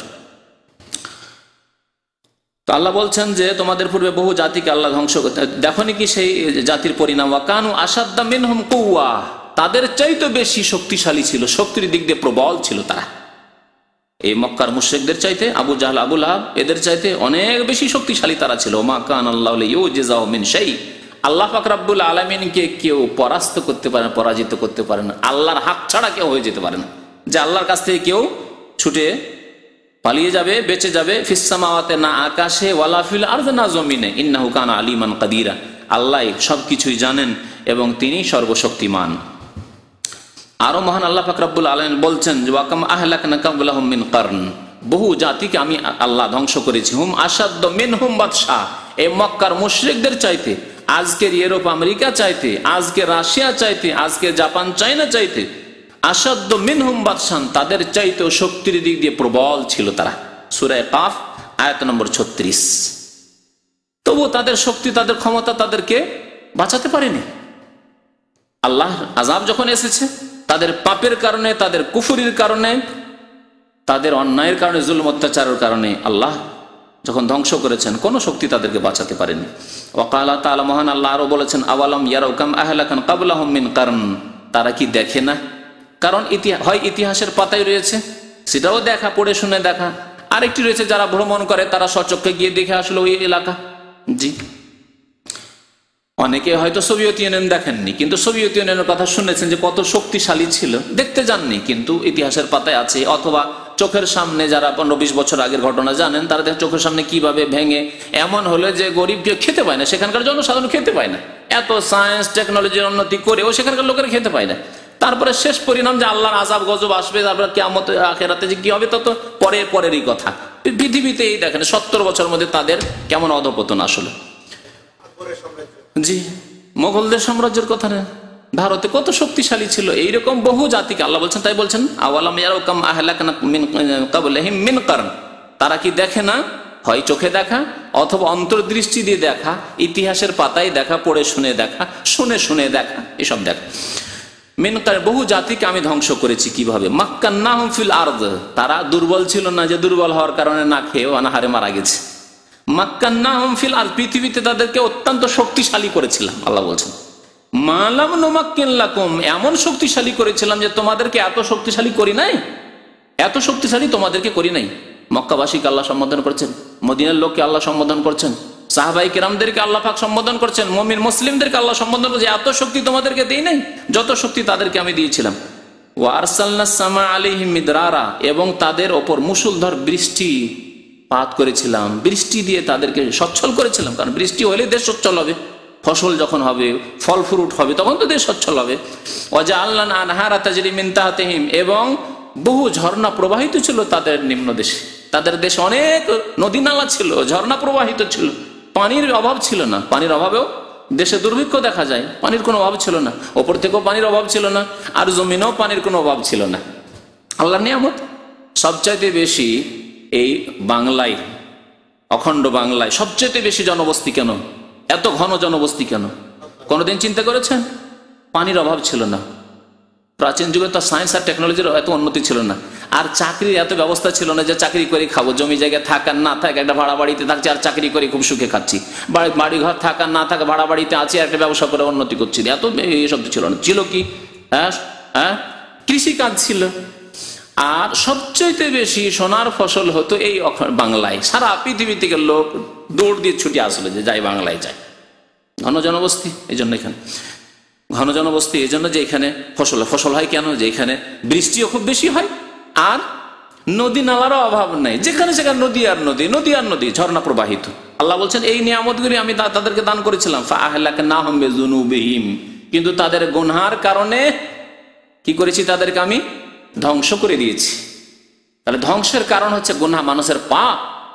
ধ্বংসের কারণ হচ্ছে মানুষের পাপ। পাপ যখন বেড়ে যায়, যে কোনো জাতিকে আল্লাহ কিছুদিন অবসর দেন, তারপরে ধ্বংস করে দেন, অবসর দেন, সাথে সাথে আল্লাহ ধরেন না। এই আয়াতগুলিও পরে আসছে। ওয়া আনশা'না মিন বাদিহিম কারণ আখারিন, আর তাদের পরে অন্য অন্য বহু জাতিকে আমি সৃষ্টি করলাম। এক জাতিকে ধ্বংস করে দিলাম, আর এক জাতিকে সৃষ্টি করলাম, আর এক জাতিকে নেতৃত্ব দিলাম, আর এক জাতিকে নিয়ে আসলাম। আল্লাহ পাক রব্বুল আলামিনের নীতিমালা হচ্ছে এই যে কোনো জালেম জাতিকে আল্লাহ ধ্বংস করার পরে আরেক জাতিকে নিয়ে এসেছেন। আরেক জাতি জুলম অত্যাচার করেছে, তারা যখন সীমা লঙ্ঘন করেছে, আল্লাহ তাদেরকে ধ্বংস করে আরেক জাতিকে আল্লাহ পাক নিয়ে এসেছেন।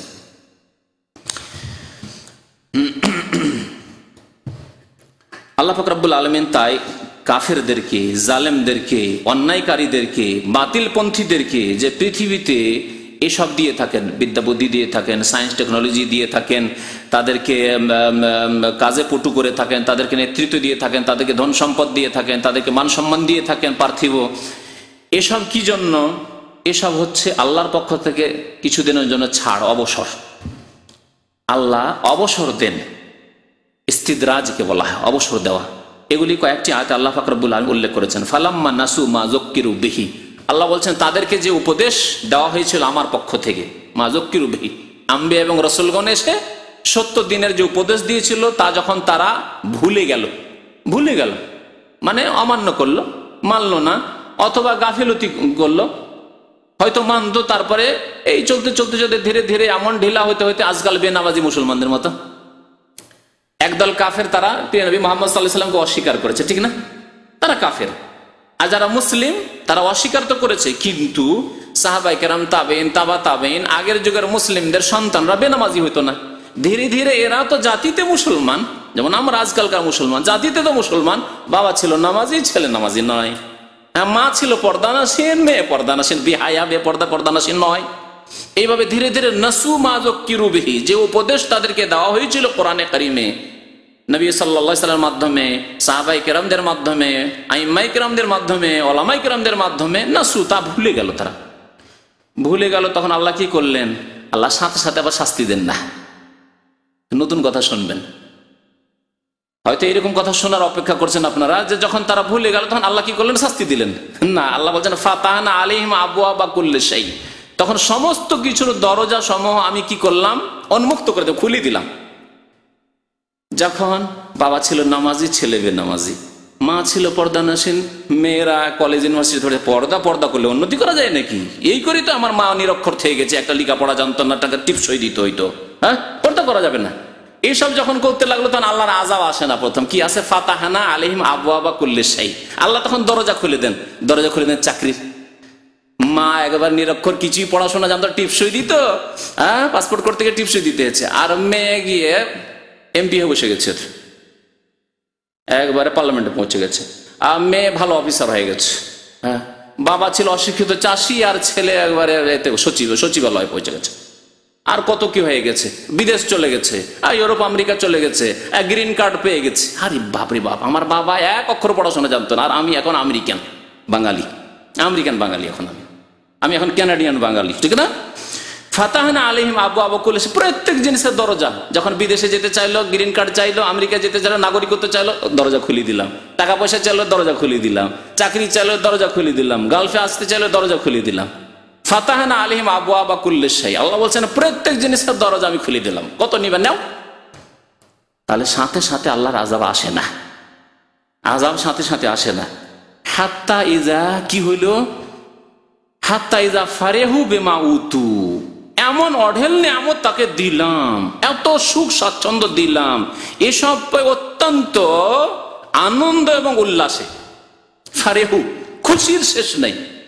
উফ, আলহামদুলিল্লাহ, খড়ের ঘরে আমার বাবা থাকতো, আমাদের অনেকে এরকম আছে, খড়ের ঘরে থাকতো, আর আজকে এসির ঘরে বাস করছেন, নামাজ পড়েন না, এই পেয়ে খুশির শেষ নাই। বাপরে বাপ, কি হইলাম, কি ছিলাম আর কি হইলাম রে। আমার বাবার খড়ের ঘর ছিল না, একটা ঘর ছিল, ওতে আমরা বাবা মার সাথে একসাথে থাকতাম। আরে একটা রান্নাঘর ছিল না, বারান্দাতে আমার মা রান্না করতো, রোদ্রে রান্না করতো, উঠানে আঙিনায়। আর আমি আজকে এসির ঘরে থাকি, আমার বিবি এসির ঘরে রান্না করে। ইদা ফারিহু বিমা উতু, এসব পেয়ে খুশির শেষ নেই, আনন্দ আর উল্লাসের শেষ নেই। আল্লাহু আকবার, বাস্তব কথা আল্লাহ পাক রব্বুল আলামিন, বাস্তব নয়। আল্লাহ বলছেন এরপরে আমি ধরি, কিন্তু আখাযনাহুম বাগতাহ, তখন আমি হঠাৎ করে ধরে ফেলি, হঠাৎ করে আমি পকড়াও করি। আল্লাহর আযাব আসে যখন হঠাৎ করে আযাব আসে। এসির ঘরে বিবি রান্না করছিল, আর এ মিয়া ঘুমিয়েছিল, আর হঠাৎ করে ভূমিকম্প, আর সব ধ্বংস। হঠাৎ করে সুনামি, ফায়জা হুম মুবলিসুন, তখন নিরাশ হয়ে পড়ে। স্ত্রী বলছে হায় হায়, কি হলো কি হলো কি হলো। ফাইজাহম নিরাশ, আর খাবারও আশা নেই, আর বাস করারও আশা নেই, আর ছেলে মেয়েরও আশা নেই, আর বাড়ি ঘরে কোনো আশা নেই। ফাইজাহম মুবলিসুন, তখন নিরাশ হয়ে পড়ে, আর উপায় নাস্তিক, কোনো উপায় নেই, তখন ধ্বংসে পতিত হয়। দেখলে কত সুন্দর আয়াত। আয়াত সূরা আনআমের আয়াত নম্বর 44-45। আল্লাহ বলছেন যে এইভাবে আমি ধ্বংস করি কোন জাতিকে, তাড়াতাড়ি না, অবসর দিয়ে থাকি, সংশোধনের অবসর। আর দেখা যাক কতদূর বাড়তে পারিস, তুই বাড়, কতদূর যেতে পারিস, কতদূর অন্যায় করতে পারিস, কর দেখি। ফাকুতি আদাবিরুল কওমিল্লাযিনা যালামু, তারপরে আল্লাহ কি করেন, এইভাবে জালেমদের শিকড়কে কেটে দেন। কতিয়া মানে কেটে দেওয়া, দাবের মানে শিকড়, আল্লাযিনা যালামু, জালেমদের শিকড়কে আল্লাহ কেটে দেন। বড় বড় জালেম দেখছেন, আর বেশি দূরের ইতিহাসে না গিয়ে যদি 50 বছর ইতিহাসে, স্বাধীনতা 1947 পরের ইতিহাসে দেখেন, বড় বড় জালেমরা এসছে, আল্লাহ তাদের শেকড়কে কেটে দিয়েছে। হ্যাঁ, যে ছিল প্রধানমন্ত্রী, রাষ্ট্রপতি, সে কেউ ফাঁসিতে চড়েছে, কাউকে ঝঞ্ঝরা করে দিয়েছে গুলি করে, কারো আরো কিছু হয়েছে, কার বংশই সাফ হয়ে গেছে। হ্যাঁ, ফাকুতিয়া দাবিরুল কওমিল্লাযিনা যালামু, জালেম জাতির শিকড়কে আল্লাহ পাক রব্বুল আলামিন এইভাবে কেটে দেন, কেটে দেওয়া হয়। আলহামদুলিল্লাহি রাব্বিল আলামিন। আর সবকিছুর মালিক কে? আল্লাহ। সুতরাং সমস্ত প্রশংসা কার? রাষ্ট্রপতির? হ্যাঁ, ধনীর পুঁজিপতির না। আলহামদুলিল্লাহি রাব্বিল আলামিন, সমস্ত প্রশংসা সেই আল্লাহর, যিনি বিশ্বজাহানের রব। এই ইহুদিরা পুঁজিপতি, এই ইহুদিরা ফিলিস্তিনে আজকে অত জুলম অত্যাচার চালাচ্ছে। জার্মানের হিটলারের সেই ইতিহাস, ইহুদিদের সাথে কি আচরণ করেছিল, কিভাবে তাদেরকে জবাই করেছিল কেটে কেটে, সেই ইতিহাস খুব বেশি দূরের ইতিহাস নয়, ঠিক কিনা? অনেক ভাইয়ের জানা আছে। ফাকুতিয়া দাবিরুল কওমিল্লাযিনা যালামু, জালেমদের আল্লাহ পাক শিকড়কে কেটে দিয়েছেন।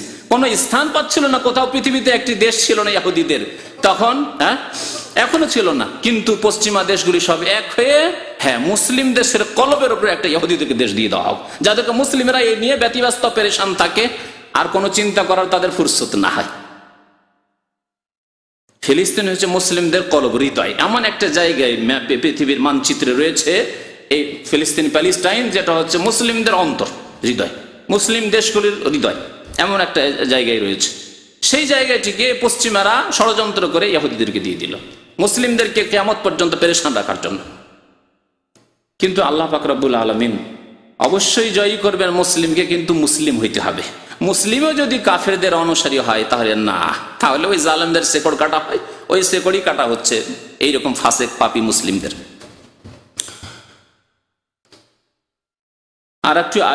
আরো একটি আয়াত বলি, যাতে আল্লাহ পাক রব্বুল আলামিন বলেছেন অবসরের কথা। জালেম গুনাহগারদেরকে, পাপীদেরকে, বেনামাজিদেরকে আল্লাহ অবসর দেন, সময় দেন কিছুদিন। কি করছে দেখি, তামাশা দেখেন আল্লাহ পাক রব্বুল আলামিন কি করছে দেখি, কতদূর যাচ্ছে। ওয়াকালা তাআলা আরো বলছেন, ফাজারনি ওয়া মান ইউকাযযিবু বিহাযাল হাদিস। আল্লাহ পাক প্রিয় নবী সাল্লাল্লাহু আলাইহি ওয়াসাল্লামকে সম্বোধন করে বলছেন, সান্ত্বনাও দিচ্ছেন, আর বলছেন ফাজারনি, হে নবী আমাকে ছেড়ে দাও। ওয়া মান ইউকাযযিবু বিহাযাল হাদিস, আর এই বাণীকে অর্থাৎ কোরআনে কারীমকে যেই ব্যক্তি মিথ্যা প্রতিপন্ন করে, অস্বীকার করে, মিথ্যা মনে করে, তাকে ছেড়ে দাও, তুমি তাদের জন্য ব্যতিব্যস্ত হইও না, আমি দেখে নিচ্ছি। ফাজারনি, আমাকে এদের সাথে ছেড়ে দাও, ইউকাযযিবু বিহাযাল হাদিস, যারা এই কিতাবকে, এই পবিত্র বাণীকে অস্বীকার করে, মিথ্যা মনে করে। সানাস্তাদরিজুহুম, এবং তাড়াহুড়া করিও না। সানাস্তাদরিজুহুম মিন হাইসু লা ইয়ালামুন, তাদেরকে আমি অবসর দিচ্ছি, ছাড় দিচ্ছি এমন এক সময় পর্যন্ত, যেই সময় আমি ধরবো তারা জানে না যে কখন আমি তাদেরকে ধরবো। অবসর দিচ্ছি, আল্লাহ অবসর দিচ্ছেন, নবীকে সান্ত্বনা দিচ্ছেন যে আমি ধরছি না। 1 বছর, 2 বছর, 5 বছর, 7 বছর, 13 বছর হয়ে গেল মক্কায়, অধৈর্য হইও না। সানাস্তাদরিজুহুম, তাদেরকে আমি অবসর দিচ্ছি, মিন হাইসু লা ইয়ালামুন, এমন এক সময়ের জন্য যে সময় আমি ধরবো, কিন্তু তারা জানে না যে কখন আমি তাদেরকে ধরে নেব। তারপরে আর কয় বছর লাগলো? তারপরে মাত্র 8 বছর, 10 বছর কেউ না, 8 বছর। মদিনা হিজরত করে 13 বছর মক্কায় কেটে গেল, অসহায় অবস্থায়, দুর্বলতার অবস্থায়, নির্যাতনের অবস্থায় সাহাবায়ে কেরামদের, নবী করিম সাল্লাল্লাহু আলাইহি ওয়াসাল্লামের। আর তারপরে সেখান থেকে মদিনা আসার পর মাত্র 8 বছর হয়নি, 8ম বছরে মক্কা বিজয় হয়ে যাচ্ছে। কোথায় কাফের আবু জাহাল, আবু লাহাব, আর কোথায় উতবা, সাইবা, রাবিয়া, সব শেষ। কোথায়? কেউ নেই, আর কেউ নেই, কোনো কাফের নেই। আল্লাহ বলছেন যে ছেড়ে দাও, আমি দেখে নিচ্ছি তাদেরকে। এটি শুধু এই জাতির জন্য না, প্রত্যেক জাতির জন্য, প্রত্যেক কাফের, জালেম, গুনাহগার, পাপিষ্ঠ জাতির জন্য আল্লাহ বলছেন ছেড়ে দাও। নামাজ পড়বে না, বেনামাজি হয়ে থাকবে, হটকারিতা করে, নামাজ পড়তে পারে, আরো অন্যায় কথা বলে। ফাজারনি ওয়া মান ইউকাযযিবু বিহাযাল হাদিস, ছেড়ে দাও আমাকে এই বেনামাজিদের সাথে, আমি আল্লাহ দেখে নেবো তাদের। সানাস্তাদের সময় দিচ্ছি, ধোকায় আছে যে অনেক টাকার বেতন। কোথায়? যদি আল্লাহ এত নারাজ আমার উপর থাকতো নামাজ না পড়ার কারণে, তাহলে আমি এত ভালো চাকরি পেতামই বা কেন, আর এত টাকা পয়সার মালিকই বা কেন হইতাম? এইরকম ধোকায় পড়ে আছে। সানাস্তাদরিজুম মিন হাইসু লা ইয়ালামুন ওয়া উমলি লাহুম, আমি তাদেরকে অবসর দিয়ে থাকি। উমলি, আমি তাদেরকে অবসর দিয়ে থাকি, ছাড় দিয়ে থাকি। ইন্না কাইদি মতি, নিশ্চয় আমার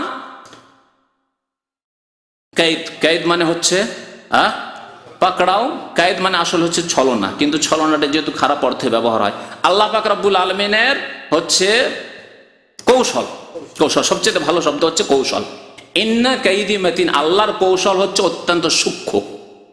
জি, আল্লাহর কৌশল হচ্ছে অত্যন্ত সূক্ষ্ম। সাথে সাথে ধরে নেওয়া কৌশলের কাজ নাই।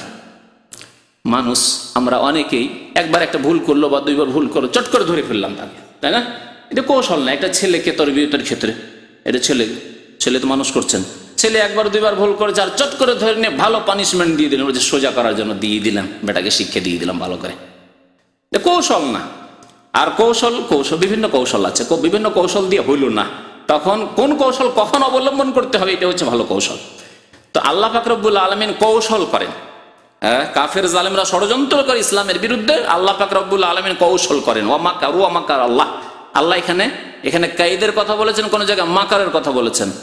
মাকার কাফের জালেমরা ছলনা করে, চাতুরতা করে আর ষড়যন্ত্র করে, আল্লাহ পাক রব্বুল কৌশল করেন। ওয়া মাকারা, আল্লাহ কৌশল করে। ওয়াল্লাহু খায়রুল মাকিরিন, আল্লাহ উত্তম কৌশলকারী।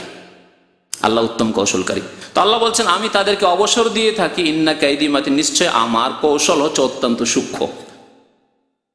যারা বড় মাছ ধরে, ওই বড়শিতে মাছ ধরতে যায় না, ছিপে মাছ ধরতে যায়, বড় মাছ যদি লেগে যায় আর কৌশলী যদি হয়, চালাক লোক হয়, তাহলে সাথে সাথে টান দিবে না। সাথে সাথে টান দিলে অনেক সময় তাকে নিয়ে চলে যাবে সমুদ্রে। অনেকে এরকম নদীতে ডুবে মারা গেছে, বুঝতে পারছেন? বড় মাছ ধরতে গিয়ে নিজেই ডুবে মারা গেছে। কেন? তখন শক্তিশালী হয়ে আছে এই মাছ। তো কাফের শক্তিশালী আছে, ঠিক আছে ওকে একটু ছাড় দেন, ও বড়শিটা খেয়ে খুব লাফালাফি করতে থাক। হ্যাঁ, ফাল দাও আপনাদের ভাষায়। হ্যাঁ, তো খুব লাফালাফি করতে থাক। আর লাফালাফি করে যখন নিস্তেজ হয়ে যাবে, তখন আল্লাহ পাক রব্বুল ধরে বলছে ইন্না কাইদি মাতিন, নিশ্চয় আমার কৌশল অত্যন্ত সূক্ষ্ম।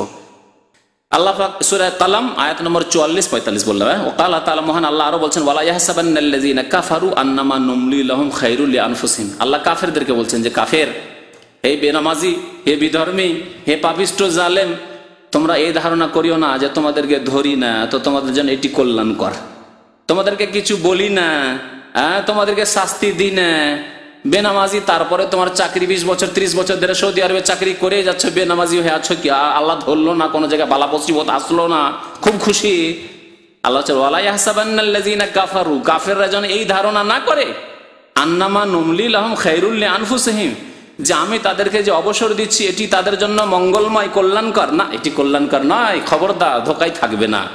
ইন্নামা নুমলি লাহুম লিয়াজদাদু ইসমা, আমি তাদেরকে এই জন্য অবসর দিচ্ছি যে আরো বেশি করে পাপ করুক।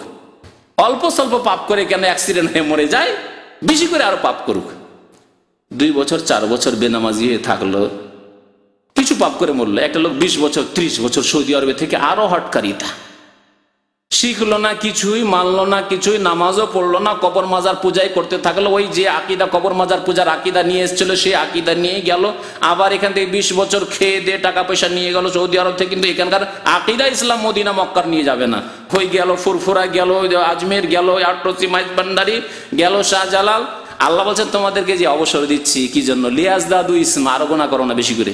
অল্প স্বল্প গুনাহ নিয়ে যা কেন যাবে? বেশি করে গুনাহ নিয়ে জাহান্নামে যাও। হ্যাঁ, ইন্নামা নুমলি লাহুম, তাদেরকে আমি অবসর দিয়ে থাকি লিয়াজদাদু ইসমা, যাতে করে আরো বেশি বেশি তারা গুনাহ করে।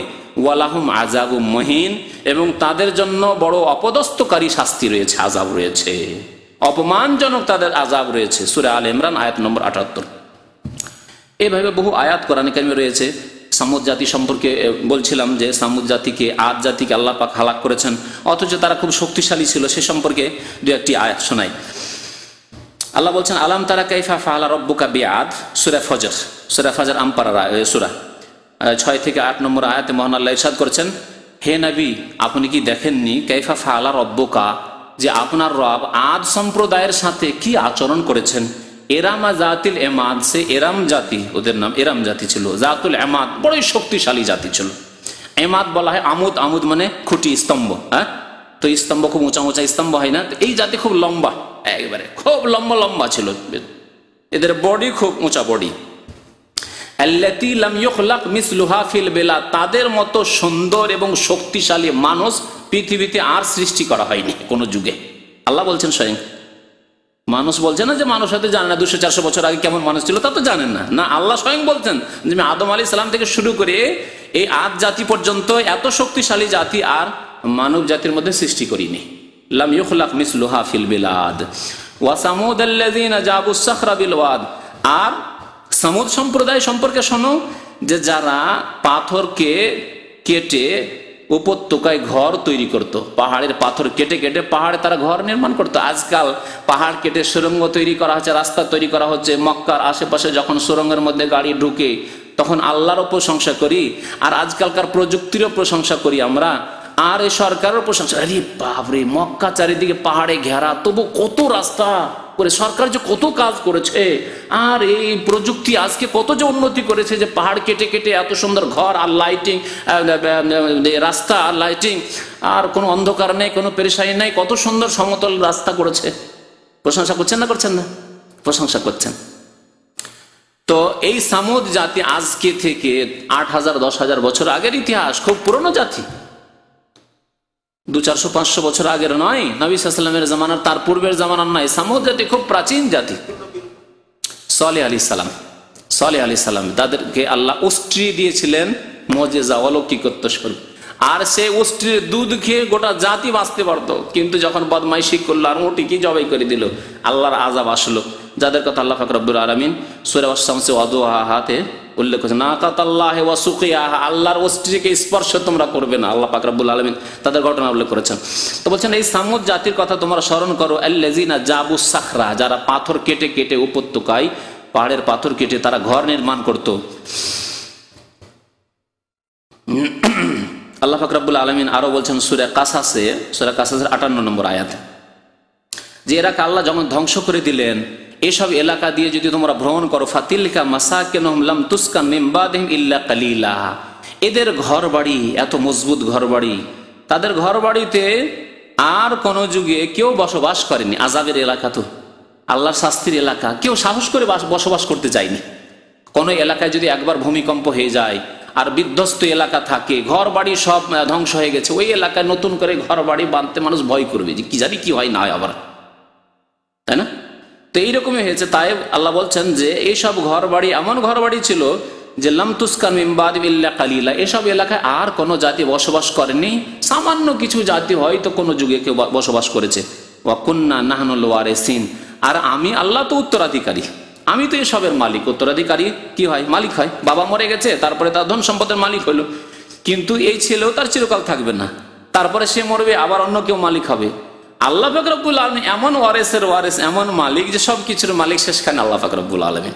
আপনার আমার ধন সম্পদ, ঘর বাড়ি, পৃথিবী সব ছেড়ে মানুষ চলে যাবে, জিন চলে যাবে, আর একমাত্র ওয়ারিস কে থেকে যাবেন? আল্লাহ পাক রব্বুল আলামিন উত্তরাধিকারী থেকে যাবেন। কুন্না নাহনুল ওয়ারিসিন, আমি আল্লাহই তো এসবের মালিক, অধিকারী। আল্লাহ বলছেন ফাতিলকা বুয়ুতুহুম খাওয়িয়াতুন বিমা যালামু, এই যে ঘরগুলি এদের আদ সম্প্রদায়ের, সামুদ সম্প্রদায়ের ঘর বাড়ি, খাওয়িয়াতুন বিমা যালামু, তাদের জুলম অত্যাচার পাপের কারণে খালি পড়ে আছে, শূন্য হয়ে পড়ে আছে, অনাবাদ হয়ে পড়ে আছে, বিরান হয়ে পড়ে আছে, কেউ বসবাস করেন না। আল্লাহ পাক রব্বুল আলামিন এইভাবে কত জাতিকে ধ্বংস করেছেন। আদ জাতি সম্পর্কে আরো একটি আয়াত রয়েছে সূরা ফুসসিলাত অর্থাৎ সূরা মুমিন। সূরা ফুসসিলাতের আয়াত নম্বর 15-তে আল্লাহ ইরশাদ করেছেন এই আদ জাতির কথা বলে। তারা বলছে, কি বলছে তারা? ওয়াকালু মান আশাদ্দু মিন্না কুওয়া। আদ জাতির নবীর নাম কি ছিল? বললাম সামুদ জাতির নবীর নাম সালেহ আলাইহিস সালাম, আর আদ সম্প্রদায়ের নবীর নাম হুদ আলাইহিস সালাম। এ হুদ আলাইহিস সালাম যখন তাদেরকে কালেমা লা ইলাহা ইল্লাল্লাহর কথা পেশ করলেন, দাওয়াত দিলেন, তখন তারা দুনিয়ার শক্তির কথা বলল, যে আমাদের চাইতে আর শক্তিশালী কি আছে, আমরা যদি ভুল পথে থাকতাম তা আল্লাহকে এত শক্তিশালী করতেন, এত আমাদের নিয়ামত দিতেন, এত কি আমাদেরকে সুখী রাখতেন। আর তার অহংকার প্রকাশ করল, ওয়াকালু মান আশাদ্দু মিন্না কুওয়া, আমাদের চাইতে আর শক্তিশালী পৃথিবীতে আছে কে? আমাদের চাইতে শক্তিশালী আর পৃথিবীতে আছে কে? আজকের যে বড় শক্তি, এ কথাই বলে না যে যখন ইচ্ছা যে দেশে গেলাম, যখন যা ইচ্ছা যে দেশকে লুটে নিলাম, যখন ইচ্ছা যে দেশকে ধ্বংস করে দিলাম, যখন ইচ্ছা যে দেশের ক্ষমতা চাইলাম যে করব ছিনিয়ে নেব, ছিনিয়ে নিলাম। মান আশাদ্দু মিন্না কুওয়া, চ্যালেঞ্জ করছে পৃথিবীকে যে পৃথিবীতে গণতন্ত্রের বাস্তবায়ন করার জন্য যে কোনো রকমের মূল্য দিতে হয়, প্রস্তুত আছে। হ্যাঁ, আর এই করার জন্য যা কিছু করতে হয় এই করছি। সন্ত্রাস এই নামটি ইসলামের ওপর, মুসলিমদের উপর চাপিয়ে দিয়ে সন্ত্রাস দমন মানে মুসলিম দমন, সন্ত্রাস দমন মানে মুসলিম দমন, মুসলিমদেরকে দমন করব। মুসলিম মানে সন্ত্রাস, ইসলাম মানে সন্ত্রাসবাদ। তো এই যে টার্ম, বর্তমান যুগের এই সন্ত্রাসের টার্ম, সন্ত্রাস আলাদা জিনিস, আর ইসলাম এবং ইসলামের নীতিমালা, ইসলামিক আদর্শ আলাদা জিনিস। কিন্তু ইহুদিদের কাছে এবং ইহুদিদের যারা পৃষ্ঠপোষক তাদের কাছে, পৃষ্ঠপোষক দেশগুলির কাছে এবং তাদের নেতাদের কাছে সন্ত্রাস মানে মুসলিম, আর সন্ত্রাসবাদ মানে ইসলাম। তো আল্লাহ পাক রব্বুল আলামিন তাদের সম্পর্কে বলছেন যে যারা বলেছিল মান আশাদ্দু মিন্না কুওয়া, আমাদের চাইতে ক্ষমতার মালিক কি আছে, আমরা যা ইচ্ছা তাই করব। তাদের কাছে কুকুরের অধিকার আছে, বিড়ালের অধিকার আছে, পশু পাখির অধিকার আছে, বিভিন্ন এলাকায় অমুক অমুক পাখি মারা নিষিদ্ধ, আর তারপরে বিভিন্ন এলাকাতে বিভিন্ন জীবজন্তু মারা নিষিদ্ধ, তার জন্য কেস আছে, তার জন্য শাস্তি আছে। কিন্তু মানুষ বলছে এরা মানুষ না, এদের অধিকার নেই, এদের অধিকারই নেই। এদের আবার অধিকার কি আছে? এরা মানুষ নাই, সন্ত্রাসী এরা মানুষ নাই, এদের কোনো অধিকার নেই। গন্টানামতে যারাকে নিয়ে গেছে বলছে তাদের কোনো অধিকার নেই, মানব অধিকার বলে কিছু নেই তাদের। কি জন্য এই কথা বলার সাহস?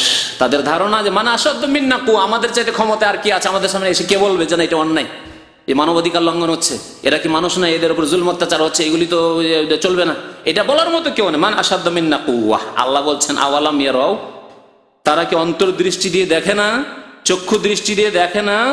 আওয়ালাম ইয়ারাও, তারা কি দেখতে পায় না? আন্নাল্লাহ আল্লাযী খালাকাহুম, নিশ্চয়ই যেই আল্লাহ তাদেরকে সৃষ্টি করেছেন, হুয়া আশাদ্দু মিনহুম কুওয়া, তিনি তাদের চাইতে অনেক বেশি শক্তিশালী, তিনি তাদের চাইতে অনেক বেশি শক্তিশালী।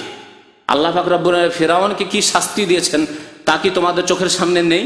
বড় বড় শক্তির মালিকদেরকে আল্লাহ পাক কিভাবে ধ্বংস করেছেন তোমাদের সামনে কি নেই?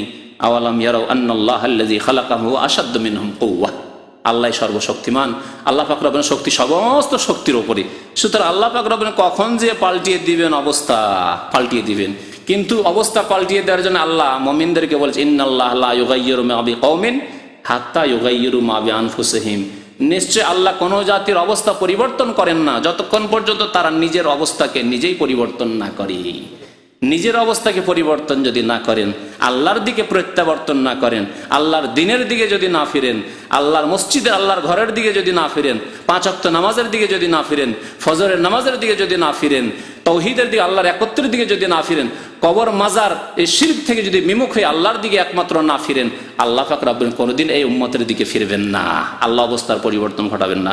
ইন্নাল্লাহা লা ইউগাইয়িরু মা বিকওমিন হাত্তা ইউগাইয়িরু মা বিআনফুসিহিম। আল্লাহ যেন আমাদেরকে সত্য কথা বুঝার তৌফিক দান করেন। আল্লাহ পাক রব্বুল আমাদের গুনাহ খাতা যেন মাফ করে দেন, আমাদের সংশোধন করার যেন তৌফিক দান করেন। আল্লাহ পাক রব্বুল মুসলিম জাতিকে যেন আল্লাহ দুনিয়াতেও সম্মানিত করেন, আখিরাতেও সম্মানিত করেন, আর জাহান্নামের আযাব থেকে যেন মুক্তি দান করেন। রব্বানা আতিনা ফিদ দুনিয়া হাসানা ওয়া ফিল আখিরাতি হাসানা ওয়া কিনা আযাবান নার। ওয়া সাল্লাল্লাহু আলা নবিয়িনা মুহাম্মদ ওয়া আলা আলিহি ওয়া সাহবিহি আজমাইন। হে নবী, আল্লাহ বলছেন হে নবী আপনি বলে দেন যে আমি তোমাদের মতোই মানুষ, আমি তোমাদের মতোই মানুষ। তোমাদের মতোই মানুষ মানে কি? নূরের তৈরি। তোমাদের মতো মানে আমাদের মতো, আমরা মাটির তৈরি, তিনি মাটির তৈরি। হ্যাঁ, নবী সাল্লাল্লাহু আলাইহি ওয়াসাল্লাম বলছেন ইন্নামা আনা বাশারুম মিসলুকুম, হাদিস, আমি তোমাদের মতো মানুষ। আর তার ব্যাখ্যা আরো একটু বলছেন আনসা কামা তানসাউন, তোমরাও যেমন ভুল আমিও মাঝে মাঝে ভুলে যাই। তাই নামাজে নবী সাল্লাল্লাহু আলাইহি ওয়াসাল্লামের সহ হয়নি? হ্যাঁ, সিজদা 5 বার সহ হয়েছে নবী সাল্লাল্লাহু আলাইহি ওয়াসাল্লাম, একবার নয়। আর সহ সিজদা করেছেন তিনি। যেমন আমরা নামাজে ভুলে যাই, নবী সাল্লাল্লাহু আলাইহি ওয়াসাল্লাম কেউ আল্লাহ পাক রব্বুল আলামিন কয়েকবার ভুলিয়েছেন, তাহলে তিনিও মানুষ। আর মানুষের গুণগুলি ছিল, মানুষকে নিদ্রা আসে, তাকে নিদ্রা আসতো। মানুষ ক্লান্ত হয়, তিনি ক্লান্ত হয়েছেন। হ্যাঁ, মানুষ পানাহার করে, তিনি পানাহার করতেন। ফেরেশতা পানাহার করে কি? ফেরেশতা পানাহার করে না, কারণ নূরের তৈরি। নবী সাল্লাল্লাহু আলাইহি ওয়াসাল্লাম যদি নূরের তৈরি হতেন তাহলে পানাহারের কোনো প্রয়োজনই হতো না। তাহলে পেটে পাথর বাঁধা আর খিদায় থাকা আর খিদার তাড়নায় বাইরে বেরিয়ে যে কোথাও আল্লাহ রিজিক আসে কিনা। আবু বকরও বেরিয়ে গেছেন, ওমর রাদিয়াল্লাহু তাআলা আনহু বেরিয়ে গেছেন, তিনজনে বেরিয়ে যায় অমুকের বাগানে গিয়ে দেখি যদি সেখানে কোনো খাবার থাকে। বাগানে যেতে তারা এত খুশি যে আল্লাহর নবীকে আজকে পেয়েছি, তাজা তাজা ফল এনে দিচ্ছেন আর খেয়ে দিয়ে বলছেন সুম্মা লা তুসআলুন্না ইয়াওমা ইযিন আনিন নাঈম, আল্লাহ এই নিয়ামত সম্পর্কে কাল কিয়ামতে জিজ্ঞাসা করবেন। মানুষ ছিলেন না। আল্লাহ বলছেন ঈসা আলাইহিস সালামের কথা, আদম আলাইহিস সালামের কথা, যে ইন্না মাসালা ঈসা ইনদাল্লাহি কামাসাল আদম খালাকাহু মিন তুরাব। ঈসা আলাইহিস সালাম আর আদম আলাইহিস সালাম তাদের উদাহরণ একই রকমের, আল্লাহ মাটি দিয়ে তৈরি করেছেন। সুতরাং প্রত্যেক মানুষ মাটি দিয়ে তৈরি করেছেন, আল্লাহ পাক মাটি দিয়ে তৈরি করেছেন। নবী করিম সাল্লাল্লাহু আলাইহি সাল্লামের বাবা মা আব্দুল্লাহ আমিনা, তারা আদম সন্তান, তিনি আদম সন্তান। এই নূরের আকিদা হচ্ছে একটি কুফরি আকিদা, যা খ্রিস্টানদের মতো এসছে। খ্রিস্টানরা যেমন ঈসা আলাইহিস সালামকে বলে ইবনুল্লাহ, সান অফ গড, হ্যাঁ ইবনুল্লাহ, আল্লাহর পুত্র, তেমনি কবর মাজার পূজারীরা এরা এক ভ্রান্ত আকিদা ওই খ্রিস্টানদের মতো নিয়ে এসছে, বিভ্রান্তিকর আকিদা, যে নুরুল্লাহ, নবী হচ্ছে নূর নবী, হ্যাঁ নুরুল্লাহ, আল্লাহর নূর। অথচ নবী সাল্লাল্লাহু আলাইহি ওয়াসাল্লাম বলেছেন ইন্নামা আনা আবদুন আব্দুল্লাহ ওয়া আশহাদু আন্না মুহাম্মাদান আব্দুল্লাহ ওয়া রাসূলুহু, আল্লাহর বান্দা। জি। মৃত সাগর কোথায় অবস্থিত? ম্যাপ দেখেন, মৃত সাগর পাবেন, ম্যাপ দেখলে মৃত সাগর পাবেন খুব কাছাকাছি। এই শাম, সিরিয়া, এই ভূমধ্য সাগর আছে, আর আপনার এই লোহিত সাগর, ভূমধ্য সাগর লোহিত সাগরের কাছাকাছি, এর মধ্যে আপনি মৃত সাগর পাবেন। জি। আল বাহরুল মাইয়িত আরবি দেখেন তাহলে তাদের লেখা থাকবে, আর ইংরেজি বাংলায় থাকে তাহলে মৃত সাগর, আর যদি ইংরেজিতে লেখা থাকে তো ডেড সাগর। একবার লিখেছেন যে কিছু পুলিশ এবং বলদের লোকেরা ঘুষ খেয়ে লোকজনকে ধরে আবার ছেড়ে দেয়। এটা কি? এটা হারাম যে কোনো দেশে। বাংলাদেশে ঘুষটা জায়েজ, আপনি রাত দিন সব কাজ করছেন, অফিস আদালত ঘুষ না দিলে কোনো কাজই হয় না, ওখানে জায়েজ আর এখানে হারাম, আলাদা আলাদা ফতোয়া নেই। বাংলাদেশেও হারাম, সৌদি আরবও হারাম, সারা পৃথিবীর সব জায়গায় হারাম, মুসলিম দেশও হারাম, অমুসলিম দেশও হারাম। ঘুষ খাওয়া, ঘুষ নেওয়া, ঘুষ দেওয়া হারাম। আর রাশিউল মুরতাশি ফিন্নার, নবী সাল্লাল্লাহু আলাইহি ওয়াসাল্লাম বলেছেন ঘুষখোর এবং ঘুষদাতা, ঘুষ দেনেওয়ালা দুইজনই জাহান্নামে যাবে। এদের উপরে লানত রয়েছে, আল্লাহ রাসূল সাল্লাল্লাহু আলাইহি ওয়াসাল্লামের অভিশাপ রয়েছে। সুতরাং এরা জাহান্নামের কাজ করছে, ফাসেক এরা, যে কোনো দেশে হোক না কেন। জি। আপনার যদি ক্ষমতা থাকে তো ওপরের কর্মকর্তাদেরকে জানান, আর নাহলে ওপরের কর্মকর্তারা তাদেরকে ধরছে। আমি জানি চোখের সামনে একজন পুলিশ ঘুষ খেয়েছে, মাত্র 100 রিয়াল ঘুষ খেয়েছে একজনের একটা জাল একামা দেওয়ার জন্য। কেন বাঙালিরা অনেকে জাল একামা করে, জাল একামা দেওয়ার ক্ষেত্রে ঘুষ খেয়েছে, তাকে ধরে একেবারে হাতে আর পায়ে আপনার হ্যান্ডকাপ লাগিয়ে আর বেড়ি লাগিয়ে কোর্টে হাজির করেছে। আমি সেখানে কাজের সামনে বসে। জি। তো কথা হচ্ছে যে বিচার অবশ্যই আছে, ইসলামিক বিচার এখানে আছে, কিন্তু ঘুষখোর ধরা পড়তে হবে, চোর ধরা পড়তে হবে। আর চোর চুরি করছে ধরা পড়ছে না, একদিন ধরা পড়লে দুনিয়ার শাস্তি হবে, না হলে আখিরাতের শাস্তির কথা তো শুনলেন, আল্লাহ পাক অবসর দিচ্ছেন। হয়তো পৃথিবীতে ধরা পড়ছে না, ধরা খাচ্ছে না, কিন্তু আখিরাতে ধরা খাবে। আর এক ভাইয়ের রাগ ক্ষোভ এই হাইয়াওয়ালাদের উপরে, মোতাওয়াদের উপরে, যারা ওই সালা করে তাদের উপর। বলছে এই দেশে যারা মোতাওয়া রয়েছে তারা নামাজ করে, ভালো কথা তো, নামাজ করে ভালো করে, আপনার কষ্ট হয় নাকি? এদের মধ্যে অনেকে রয়েছে তারা অমুসলিমদের চাইতে বেশি নাপাক। আউযুবিল্লাহ। কি করে নাপাক? অমুসলিমের আকীদা আমল সব নাপাক। কালেমা লা ইলাহা ইল্লাল্লাহ বিশ্বাস করে না, কোরআন বিশ্বাস করে না, রাসূল বিশ্বাস করে না, পরকাল বিশ্বাস করে না। আপনার ইসলাম সম্পর্কে এতটুকু জ্ঞান যে একজন মোতাওয়াজ যদি খারাপ হয়, আপনার সাথে খারাপ আচরণ করে থাকে, যে আপনি আসামি ছিলেন আর আপনার গাড়িতে উঠিয়ে নিয়েছে, সেজন্য অমুসলিম চাইতে কি করে খারাপ হয়ে গেল? সে আল্লাহ রসুলকে ভালোবাসে, বিশ্বাস করে, কি করে খারাপ হয়ে গেল? আপনার বিবেক নেই? তারপরে যদি দেখা যায় যে একজন মুতাওয়া হয়তো সে জেনা পর্যন্ত করছে, সেও ফাসিক, আল্লাহ একদিন তাকে জাহান্নামে জ্বালিয়ে পুড়িয়ে জান্নাত দিতে পারে যদি কালেমা পড়া মুসলমানের নামাজ হয়। অনেক জাহেল মূর্খরা বলে তো চলাচলা করতেই থাকলো, তো নামাজ পড়তে গেল না, এই তো তুমি জাহেল। এদেরকে সরকার লাগিয়েছে যে নামাজ পড়তে নিয়ে যাও, প্রয়োজনে তারা দেখবে যে কোন মসজিদে লেটে নামাজ হচ্ছে সেখানে পড়বে, আর না হলে তাদের জন্য জায়েজও আছে যে আলাদা জামাত করবে, রাস্তাঘাটে দেখে যে কে নামাজ পড়লো না পড়লো।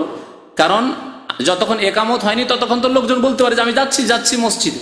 তাহলে এই লোকগুলি যদি জামাত শুরু হওয়ার পরে পাহারা না দেয়, কি করে বেনামাজি ধরা পড়বে যে রাস্তাতে বেনামাজি বসে আছে? সুতরাং তাদের জন্য জায়েজ যে তারা জামাত ছেড়ে দেবে, ছেড়ে দিয়ে পাহারা দিয়ে জামাত শেষ হওয়ার পরে আলাদা গিয়ে জামাত করবে, 2-3 জন যা থাকবে, বা একাই নামাজ পড়বে। যেমন মক্কা মদিনা হারাম শরীফে দেখছেন পুলিশ পাহারা দিচ্ছে, আপনার নামাজ পড়ছেন পুলিশ পাহারা দিচ্ছে। শুধু জায়েজ না, তাদের জন্য ওয়াজিব পাহারা দেওয়া। ওই সময় যদি আপনারা সেজদায় আছেন, পাহারা পুলিশগুলি না দেয়, কেউ যদি সেখানে যদি বম বিস্ফোরণ করে চলে যায়, আপনাদের হাজার হাজার লোক যদি মারা যায়, এটা ভালো কাজ তো? হাজার হাজার লোকের জীবনের হেফাজত করা ফরজ নয়? এই জন্য তার ওখানে পাহারা দেওয়া ফরজ। নামাজের চাইতে সেখানে গুরুত্বপূর্ণ বেশি। নামাজ অন্য সময় পড়বে, একটু পরে পড়বে, যখন আপনারা সালাম ফিরে দেবেন, সচেতন হয়ে যাবেন, এখন ইবাদত বন্দেগী শেষ হয়ে গেছে, তখন তারা নামাজ পড়বে। জি, ওই রকমই হাইয়াওয়ালারা পরে নামাজ পড়তে পারে, কোনো অসুবিধা নেই। আর বাকি ব্যক্তিগত কারো যদি খারাপ চরিত্র থাকে, তারা তো চাকরি করে, তারা আপনার মতো মানুষ, খারাপ চরিত্র থাকতে পারে। একটা নামাজি লোকের কোনো খারাপ চরিত্র থাকতে পারে। নামাজি লোক অনেক সময় হাত বাড়ি টাকা পয়সা ধার নিয়ে দিচ্ছে না, অনেক নামাজি এই বড় বড় দাঁড়িয়ে আছে, আমি জানি এইরকম লোক, যে টাকা যদি তার হাতে পড়ে যার দেবে না, আর দেওয়া দেয়নি, কিন্তু নামাজ আছে, দাঁড়িয়ে আছে। তার মানে সব দাঁড়িয়ে খারাপ নাকি? হ্যাঁ, অনেকে আছে যে দাঁড়িয়ে নেই, নামাজও নেই, টাকা পয়সার ইমানও নেই, বেমান সব কিছু, তো ও ভালো হলো নাকি তাহলে? না, দাঁড়িয়ে রাখায় তার অপরাধ হয়ে গেল। দাঁড়িয়ে রেখেছে, ওটা ভালো কাজ করেছে, বেইমানি করেছে, অনেক কাজ করছে, তার শাস্তি পাবে। সাল্লাল্লাহু আলা নবিয়িনা মুহাম্মদ ওয়া আলা আলিহি ওয়া সাহবিহি আজমাইন।